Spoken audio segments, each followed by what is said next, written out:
Hello दोस्तों। हम लोग आधुनिक इतिहास का आरंभ कर चुके हैं। पिछले लेक्चर में यूरोपियन का आगमन, भारत में यूरोपीय का आगमन पढ़ा है। आज उसी लेक्चर को हम लोग आगे बढ़ाएंगे और इसका दूसरा पार्ट देखते हैं। तो पुर्तगाली का प्रथम व्यापारिक केंद्र कहाँ था? कोचिन था। कल भी हम लोग देखे थे कि कोचिन में 1502 ईस्वी में क्या किया था? पुर्तगाल अपना व्यापारिक केंद्र स्थापित किया था। कहाँ? कोचिन में। कब? 1502 ईस्वी में। लेकिन अगर हम दूसरा चीज़ देखें कि पुर्तगाली द्वारा स्थापित प्रथम व्यापारिक कोठी, देखिए व्यापारिक केंद्र और कोठी में अंतर समझना होगा। केंद्र कहने का मतलब है कि जहाँ से चाहे जितनी भी कोठियाँ हों, सबका संचालन एक ही जगह से अगर स्थापित किया जाए, एक ही जगह से किया जाए। जैसे इधर हम देखते हैं, मान लीजिए, पहले समझ लीजिए कि व्यापारिक केंद्र और व्यापारिक कोठी में क्या अंतर होता है। तो व्यापारिक केंद्र वो होता है जहाँ से सभी कोठियों का संचालन किया जाए। तो यहाँ से हम देखते हैं क्या कि पुर्तगाली का प्रथम व्यापारिक केंद्र कौन था? कोचिन था। मतलब कोचिन के अलावा भी व्यापारिक केंद्र स्थापित किया पुर्तगाली, लेकिन सबका संचालन कहाँ से करता था? वो कोचिन से करता था। दूसरा है पुर्तगाली द्वारा स्थापित प्रथम व्यापारिक कोठी। तो कोठी भी तो कहाँ है? कोचिन में। पहला कोठी भी तो कोचिन में ही स्थापित किया था ना। अब देखिएगा, यहाँ से कंफर्म होगा कि पुर्तगाली द्वारा स्थापित द्वितीय व्यापारिक कोठी कौन सी थी। पहला कोठी कौन सा था? कोचिन। यहाँ कंफ्यूजन हो रहा होगा कि व्यापारिक केंद्र और कोठी में, तो केंद्र क्या बोले? जहाँ से सभी कोठियों का संचालन किया जाए, तो वो व्यापारिक केंद्र होता है। तो पुर्तगाली द्वारा स्थापित द्वितीय व्यापारिक कोठी कौन थी? कन्नूर में। कन्नूर में कब? 1505 ईस्वी में स्थापित किया था। चलिए हम देखते हैं कि भारत में व्यापारिक कंपनियों का आने का क्रम। हालांकि कुछ कुछ लोग मानते हैं कि डच के पहले अंग्रेज आए थे 1600 में और डच आए थे 1602 ईस्वी में, लेकिन हम देखते हैं कि उसका कोठी जब स्थापित होता है उसके तर्ज पे। चलिए, तो 15 सबसे पहले कौन आया है भारत में? पुर्तगाली आ गए थे तो वास्को डी गामा 1498 ईस्वी में ही। लेकिन प्रथम कोठी स्थापित कोचिन में कब किया गया था? 1502 ईस्वी। इसलिए पुर्तगाली को हम बोलते हैं कि सबसे पहले कौन आया भारत में? पुर्तगाली आया। अगर हम पुर्तगाली के बाद बात करें व्यापारिक कोठी की स्थापना में, कि भारत में व्यापारिक कोठी का स्थापना किसने किया, तो फिर नंबर आता है डच का। डच का 1605 ईस्वी में मसूलीपट्टनम, जो आंध्र प्रदेश में है, वहाँ अपना व्यापारिक कोठी का स्थापना किया। लगभग 103 वर्ष के बाद देखिए पुर्तगाली का कितना दिन तक एक अधिकार रहा था भारत पे व्यापार के मामले में। तो देखते हैं कि 1502 में तो पुर्तगाली आए थे, लेकिन उसके 103 साल बाद 1605 में डच आए और उन्होंने मसूलीपट्टनम, जो आंध्र प्रदेश है, वहाँ अपना व्यापारिक कोठी की स्थापना की। और 1608 में अंग्रेज आए। मतलब आ तो गए थे 1600 ईस्वी में ही, लेकिन 1608 में अंग्रेज सूरत में अपनी व्यापारिक कोठी की स्थापना की। लेकिन यहाँ ध्यान देने वाली बात है कि अस्थाई कोठी उनका कब? मसूलीपट्टनम में ही 1611 ईस्वी को खोला गया।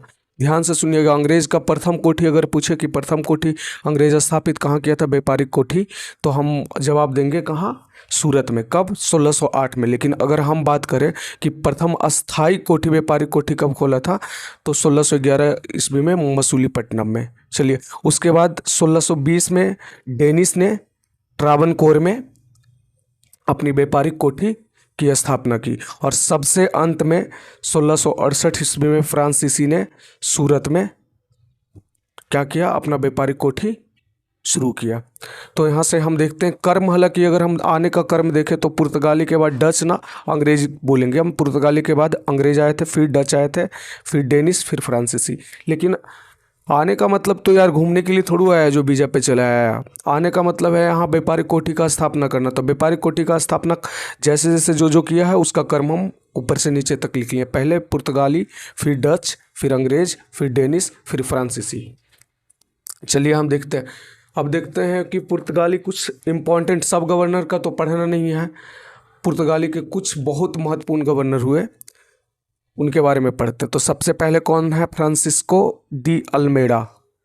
तो हम बोल सकते हैं क्या पुर्तगाल के प्रथम governor general governor Francisco de Almeida कौन थे? प्रथम पुर्तगाली गवर्नर थे, भारत में प्रथम पुर्तगाली गवर्नर। उसके बाद इनका सबसे महत्वपूर्ण, इनसे एक क्वेश्चन पूछा जाता है कि ब्लू वाटर पॉलिसी किसने अपनाया, तो बोला जाएगा बोलेगा भारत में ब्लू वाटर पॉलिसी किसने अपनाया, तो वो कौन थे, अल्मेडा ही थे। अल्मेडा ही ब्लू वाटर पॉलिसी अपना। ब्लू वाटर पॉलिसी क्या था, ब्लू वाटर पॉलिसी कुछ नहीं था एक्चुअली, था कि इनका मानना था कि अगर भारत में अपना प्रभुत्व स्थापित करना हो तो सबसे ज़्यादा ज़रूरी ये हो जाता है कि भारत, थोड़ा सा हम समझाते हैं आपको।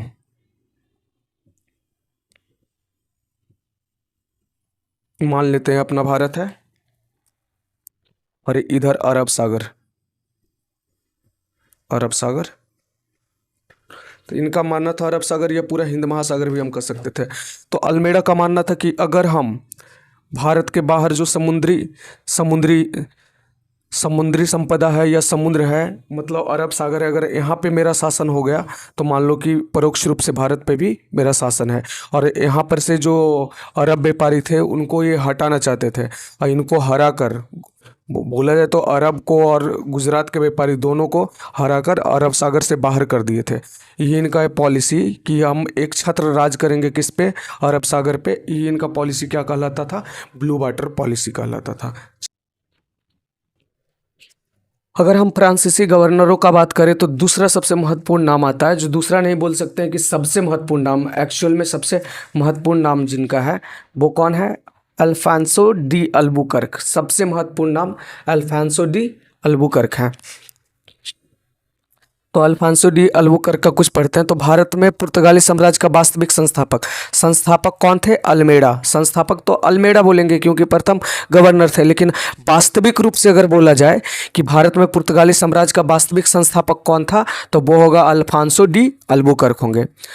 दूसरा पॉइंट देखते हैं कि अल्बुकर्क 1510 ईस्वी में बीजापुर के, ध्यान रखिएगा बहुत इंपॉर्टेंट है, बीजापुर के शासक आदिल शाह से गोवा को छीन लिया।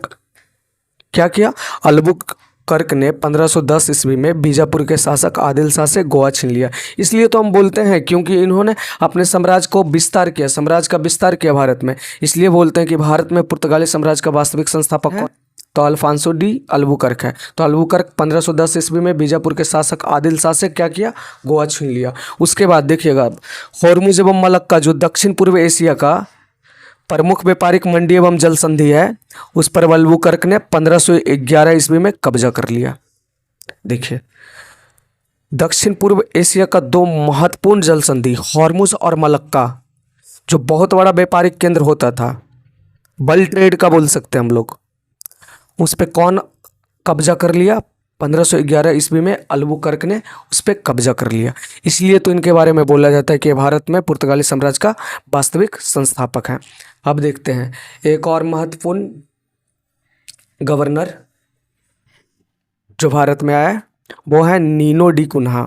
नीनो डी कुन्हा, तो सबसे पहला फैक्ट इनके बारे में देखें कि 1530 ईस्वी में पुर्तगाली प्रांतों की राजधानी कोचिन से बदलकर गोवा में स्थापित किया। इन्होंने क्या किया, हम लोग देखते हैं कि 1502 ईस्वी से ही क्या था, पुर्तगाली प्रांतों या व्यापारिक केंद्रों की राजधानी कहाँ थी, केंद्र कहाँ था, कोचिन था। लेकिन 1530 में नीनो डी कुन्हा ने क्या किया, कोचिन से बदलकर राजधानी को कहाँ स्थानांतरित कर दिया, गोवा में। ये वही गोवा है जिसे 1510 ईस्वी में बीजापुर के सुल्तान आदिल शाह से अल्बुकर्क ने छीना था। तो पहला तो ये हो गया कि 1530 ईस्वी में पुर्तगाली प्रांतों की राजधानी कोचिन से बदलकर गोवा में स्थापित किया गया। दूसरा फैक्ट अगर हम देखने की कोशिश करें तो महत्वपूर्ण घटना होता है 1534 ईस्वी में। यहाँ पे हम देखते हैं क्या होता है,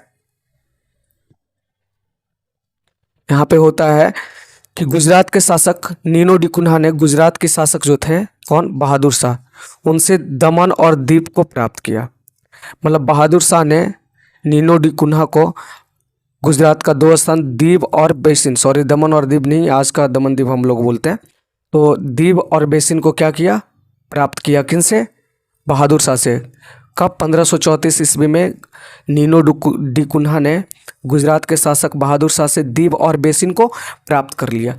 दूसरा घटना देखते हैं कि बंगाल के शासक 1934 में ही बंगाल के शासक महमूद शाह से चटगांव और सतगांव, दो काफ़ी महत्वपूर्ण बंदरगाह थी उस समय भारत का, कौन, चटगांव और सतगांव में व्यापारिक कोठी खोलने की अनुमति प्राप्त कर लिया। क्या किया? नीनो डू कुन्हा, ध्यान से सुनिएगा, 1534 ईस्वी में दो काम करता है। एक तो गुजरात के शासक महमूद शाह से दीव और बेसिन को प्राप्त कर लेता है। दूसरा क्या है?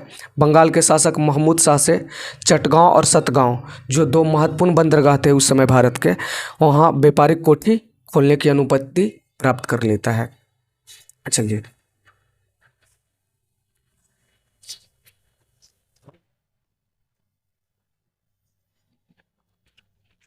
अब लास्ट और एक एक और गवर्नर को देखते हैं। लास्ट गवर्नर को, इतना महत्वपूर्ण नहीं थे ये, महत्वपूर्ण इसलिए बन जाते हैं क्योंकि इनके समय में प्रसिद्ध संत जो थे फ्रांसिस्को जेवियर, वो गोवा आए थे।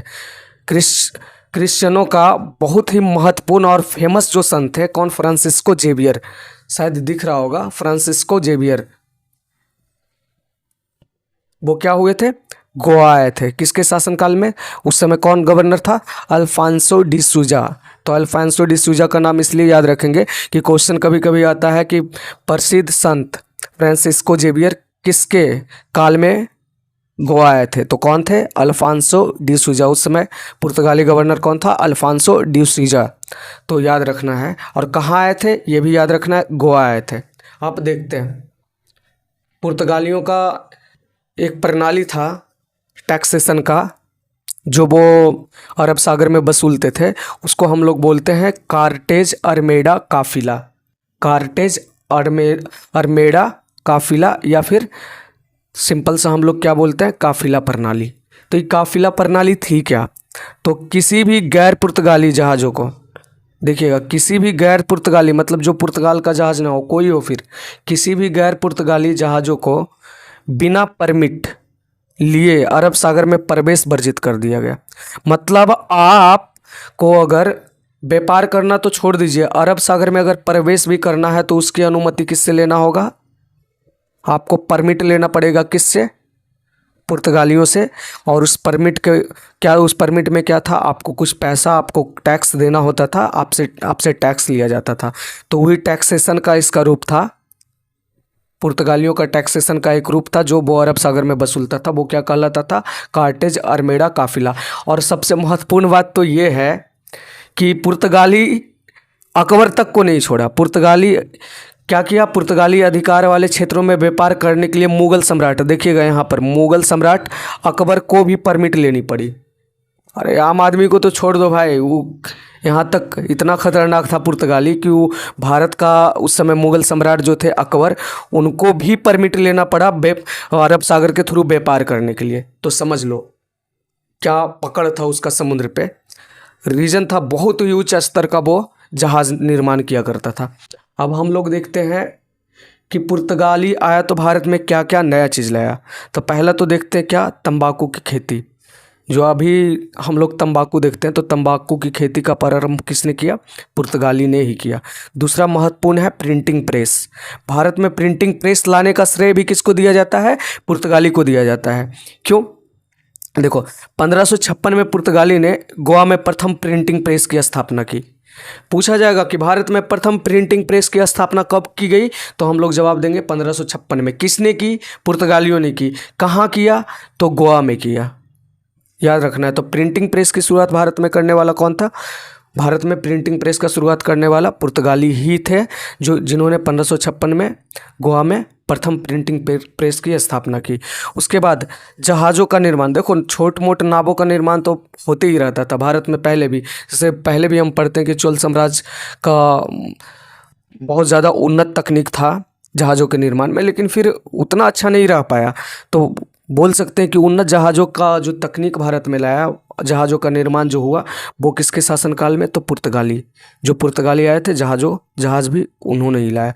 और दूसरा, पुर्तगालियों ने भारत में गोथिक स्थापत्य कला की एक नई परंपरा, जिसको गोथिक स्थापत्य बोलते हैं, गोथिक कला बोलते हैं, उसका शुरुआत, जैसे मुगल कला होता है, मौर्य कला होता है, स्थापत्य मतलब क्या? भवन निर्माण कला। तो भवन निर्माण कला की एक नई विधि गोथिक स्थापत्य की शुरुआत किसने किया भारत में? पुर्तगालियों ने किया। तो दोस्तों, अगर लेक्चर पसंद आया होगा तो प्लीज़ सब्सक्राइब कीजिएगा चैनल को, क्योंकि अभी चैनल बहुत छोटा है। आप लोग अगर सपोर्ट कीजिएगा तो हम रेगुलर वीडियो लाते रहेंगे और बहुत ही अच्छे ढंग से आपका मॉडर्न हिस्ट्री को समाप्त किया जाएगा। Thank you.